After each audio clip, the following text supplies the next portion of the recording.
Hello guys, അപ്പോൾ തുടങ്ങാം. This is ബൊഗ്വേ ചാനൽ. 2026 ജനുവരി 9 പൊങ്കൽ റിലീസിനെത്തേണ്ട തമിഴ് ചലച്ചിത്രമായിരുന്നു ദളപതി വിജയ് നായകനായ ജനനായകൻ. 3 മാസങ്ങൾക്കിപ്പുറം അതേ 9-ാം തീയതി, ഏപ്രിൽ 9-ാം തീയതി സിനിമ ഓൺലൈനിൽ കൂടെ ലീക്കായിരിക്കുകയാണ്. ആരാണ് ലീക്ക് ചെയ്തത്, എന്തിനാണ് ലീക്ക് ചെയ്തത്, ആര് പറഞ്ഞിട്ടാണ് ലീക്ക് ചെയ്തതെന്നൊക്കെയുള്ള സോഴ്സും ഇൻവെസ്റ്റിഗേഷൻസും ഒക്കെ നടക്കുന്നുണ്ട്. പരമാവധി കോപ്പിറൈറ്റും കാര്യങ്ങളും കൊടുക്കുന്നുണ്ട്. എന്നിരുന്നാലും അതിന് മുമ്പോട് തന്നെ ഈ സിനിമയിലെ ലീക്ക്ഡ് സീൻസും എല്ലാം വൈറലായി കഴിഞ്ഞു, ലീക്ക്ഡ് ആയിട്ട് ഷെയറും കാര്യങ്ങളായിട്ട് കഴിഞ്ഞു. കാരണം ഇതിലെ നായകന്റെ പേര് ദളപതി വിജയാണ്. പുള്ളിയുടെ പുതിയൊരു ഫോട്ടോ വന്നാൽ തന്നെ, പുതിയൊരു സോങ് വന്നാൽ തന്നെ, പുതിയൊരു ട്രെയിലർ വന്നാൽ തന്നെ അത് എത്രമാത്രം ഷെയർ ആവും, അല്ലെങ്കിൽ എത്രമാത്രം ആളുകളിലേക്ക് എത്തുമെന്നുള്ളത് എല്ലാവർക്കും അറിയാവുന്നതാണ്. ഇതൊരു പുതിയ സിനിമയാണ്. അതിന്റെ ലീക്ക്ഡ് സീൻസും അതും പ്രീമിയം HD ക്വാളിറ്റിയിലാണ് സിനിമ എല്ലാവർക്കും കിട്ടിയെന്നുള്ളത് ഒരു സംശയാസ്പദമായ ഒരു കാര്യം തന്നെയാണ്. ആര് പറഞ്ഞു, ആര് ചെയ്തു, എന്തിനു ചെയ്തു എന്നുള്ള ചോദ്യചിഹ്നങ്ങൾ മാത്രമായി ഇവിടെ മായുകയാണ്. ദളപതി വിജയെ പരമാവധി എങ്ങനെയൊക്കെ ബുദ്ധിമുട്ടിക്കാമോ എതിരാളികൾ ബുദ്ധിമുട്ടിക്കുന്നുണ്ട്. അദ്ദേഹത്തിനെ എമോഷണലി അറ്റാക്ക് ചെയ്തു, പേഴ്സണലി അറ്റാക്ക് ചെയ്തു, മെന്റലി അറ്റാക്ക് ചെയ്തു, ഇപ്പോൾ ഫൈനാൻഷ്യലിയും അറ്റാക്ക് ചെയ്തുകൊണ്ടിരിക്കുകയാണ്. സിനിമയെ എങ്ങനെയെങ്കിലും ആൾക്കാരിലേക്ക് ലീക്ക് ചെയ്യിപ്പിച്ച് അതിന്നും എങ്ങനെയെങ്കിലും മാനസിക ബുദ്ധിമുട്ടുകൾ കൊടുക്കാമെന്നുള്ള രീതിക്കാണ് എതിരാളികൾ ചെയ്യുന്നത്. എല്ലാവരും പറയുന്നത് പോലെ തന്നെ DMKയും BJPയും ഇപ്പോൾ തന്നെ TVKയുടെ ആദവാർജുനയും പറഞ്ഞത് DMK BJP തന്നെയായിരിക്കും ഈ കൂട്ടുകെട്ടിലായിരിക്കും തങ്ങളുടെ തലവരുടെ സിനിമ ഇത്രയും ലീക്കായി കളഞ്ഞത്. ആരാണ് ലീക്ക് ചെയ്തത്?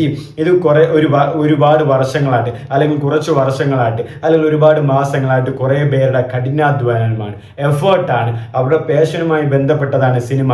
അവിടെ ഒരുപാട് പേര് ജോലി ചെയ്യുന്നുണ്ട്. ആ ജോലിയുള്ളവർക്ക് ഒരുപാട് പേർക്ക് ശമ്പളമുണ്ട്. അപ്പോൾ ഇത്രയും വലിയൊരു സെറ്റ് ഓഫ് ആൾക്കാരുള്ള കാര്യങ്ങളുള്ള അത്രയും കഷ്ടപ്പാടെടുത്ത ഒരു സിനിമയെ, അതും അദ്ദേഹം ദളപതി വിജയുടെ അവസാന സിനിമയാണ്, ഫെയർവെൽ സിനിമയാണ്, എല്ലാവരും കാത്തിരിക്കുന്ന ആഗ്രഹിക്കുന്ന സിനിമയാണ്. പലരും ഇത് കേസരിയാണ്, റീമേക്കാണ്, ആ സീനുണ്ട് ഈ സീനെന്ന് തള്ളിക്കളഞ്ഞിട്ട് പോലും എന്താണ് തള്ളിക്കളയുന്നത്, എന്തിനാണ്? അത് അദ്ദേഹത്തിൻ്റെ പടമാണ്, അദ്ദേഹത്തിൻ്റെ പടം എങ്ങനെ ഇരുന്നാലും എല്ലാവരും കാണുമെന്നുള്ളത് എല്ലാവർക്കും അറിയാവുന്ന പക്ഷവും അതും സംസാരിക്കുകയാണ് ആൾക്കാർ. ഇപ്പോൾ ആ ഒരു സിനിമയാണ് ഇവർ ഇങ്ങനെ, അതും റിലീസ് ചെയ്യേണ്ട ഒരു ടൈം വരുന്നതിനടുത്ത് അനുബന്ധിച്ച് വരുന്ന സമയത്ത് ലീക്കാക്കി വിടുന്നത്. സത്യത്തിൽ ചെയ്തവർക്ക് ആ ഒരു മാനസികാവസ്ഥ എന്ന് പറയുന്നത് അത്രയും ആ ഒരു ഫ്രസ്ട്രേഷനിൽ ഇരിക്കുകയാണ്. കാരണം അവരെക്കാൾ വിജയിക്കുമോ, അല്ലെങ്കിൽ അവരെക്കാൾ മുന്നേറുമോ, അല്ല അവരെക്കാളും വലിയൊരു ആകുമോ എന്നുള്ള ഒരു പേടി അവർക്കുണ്ട്. ദളപതി വിജയ് അവരെക്കാളും മുതിർന്നു പോകുമോ, വളർന്നു പോകുമോ, ഉയർന്നു പോകുമോ എന്നുള്ളൊരു പേടി അവർക്കുണ്ട്. അതുകൊണ്ട് തന്നെയാണ് അവർ ഇങ്ങനത്തെ കാര്യങ്ങളൊക്കെ ചെയ്യുന്നത്. എന്ത് എച്ചത്തരമായ ഒരു കാര്യമാണ്. കാരണം ഒരു സീൻസ് അല്ല, അല്ലെങ്കിൽ ഒരു പാട്ടല്ല, എന്തിറങ്ങിയാലും അത് മോശം തന്നെയാണ്. അതായത് അത് ചെയ്തവർ മോശം തന്നെയാണ് ചെയ്യുന്നത്. ബട്ട് സ്ട്രിക്റ്റായ ആക്ഷൻ അതിനെതിരെ അവർക്ക് എതിരെ ചെയ്യാൻ വേണം. ബട്ട് ഒരു സിനിമ മുഴുവൻ, അതും പ്രീമിയം HD ക്വാളിറ്റിയിൽ, അതും ഒരു most anticipated much awaited film റിലീസാകുക എന്ന് പറയുന്നത് തീർച്ചയായിട്ടും സങ്കടമുള്ള ഒരു കാര്യം തന്നെയാണ്. കാരണം എല്ലാവരും കാണണമെന്ന് ആഗ്രഹിച്ച അദ്ദേഹത്തിൻ്റെ ഒരു ഫെയർവെൽ പടം തിയേറ്ററിൽ എല്ലാവരും കൊണ്ടാടണമെന്ന് ആഗ്രഹിച്ച ആ ഒരു സിനിമ ഇങ്ങനെ ഒരു ബുദ്ധിമുട്ട് വരുമ്പോൾ എന്തായാലും എല്ലാവർക്കും ഒരു സങ്കടമുണ്ട്. ഇത് എന്തൊക്കെ തന്നെ വന്നാലും പ്രീമിയം HD ക്വാളിറ്റിയിൽ തന്നെ സിനിമ റിലീസ് ചെയ്താലും സിനിമ തിയേറ്ററിൽ വരുന്ന അന്ന് അത് ഒന്നൊന്നര വരവായിരിക്കും. ഇത് ചുമ്മാ അദ്ദേഹത്തിൻ്റെ സിനിമ നിങ്ങളിപ്പം ഈ പ്രീമിയം HD ക്വാളിറ്റിയിൽ ലീക്ക് ചെയ്ത് വിട്ടാലും തിയേറ്ററിൽ വരുമ്പോൾ പോലും 500-600 കോടിയൊക്കെ സുലഭമായിട്ടായിരിക്കും അദ്ദേഹം. കാരണം നീയൊക്കെ ഒന്ന് ആലോചിച്ചോ, ഗില്ലി, പോക്കിരി, കത്തി, തുപ്പാക്കി, മർസൽ, ഇതൊക്കെ എത്രയോ വട്ടം എല്ലാവരും കണ്ടവരാണ്. എന്നിട്ടും ഫസ്റ്റ് ഡേക്ക് റിലീസ് വരുമ്പം സന്തോഷമായിട്ട് എല്ലാവരും ഫസ്റ്റ് ഫീലിൽ പോയി കാണുന്നവരാണ് ആൾക്കാർ. അപ്പോൾ ഇതൊന്നും ഒരു പുത്തരിയായിട്ട്, പ്രത്യേകിച്ച് വിജയ് ഫാൻസിന് ഇതൊന്നും ഒരു പുത്തരിയല്ല. പക്ഷേ ഇത് ചെയ്തത് ഏറ്റവും മോശമായ ഒരു കാര്യം തന്നെയാണ്. മോശമെന്നല്ലാതെ പറയാൻ വാക്കുകളില്ല.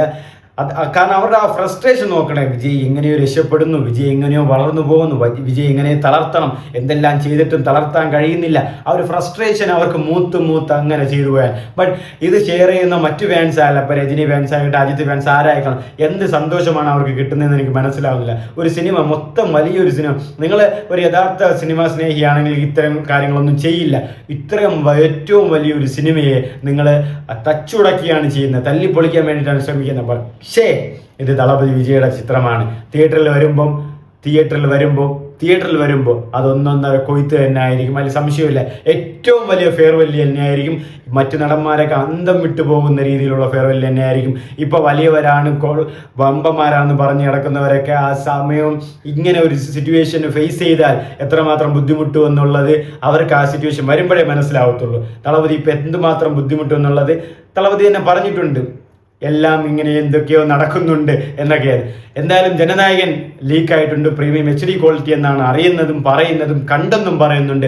പക്ഷേ തിയേറ്ററിൽ വരുന്ന അന്ന് എനിക്ക് തോന്നുന്നു എത്രയും പെട്ടെന്ന് ഇലക്ഷൻ കഴിഞ്ഞ് ഉടനെ തന്നെ അവർ സിനിമ റിലീസ് ചെയ്യുമെന്ന് തന്നെയാണ് തോന്നുന്നത്. കാരണം ഇനിയും വൈകിപ്പിക്കാൻ സമയമില്ല എന്ന് തന്നെയാണ് എൻ്റെ ഒരു വിശ്വാസം. അപ്പോൾ നമുക്ക് നോക്കാം.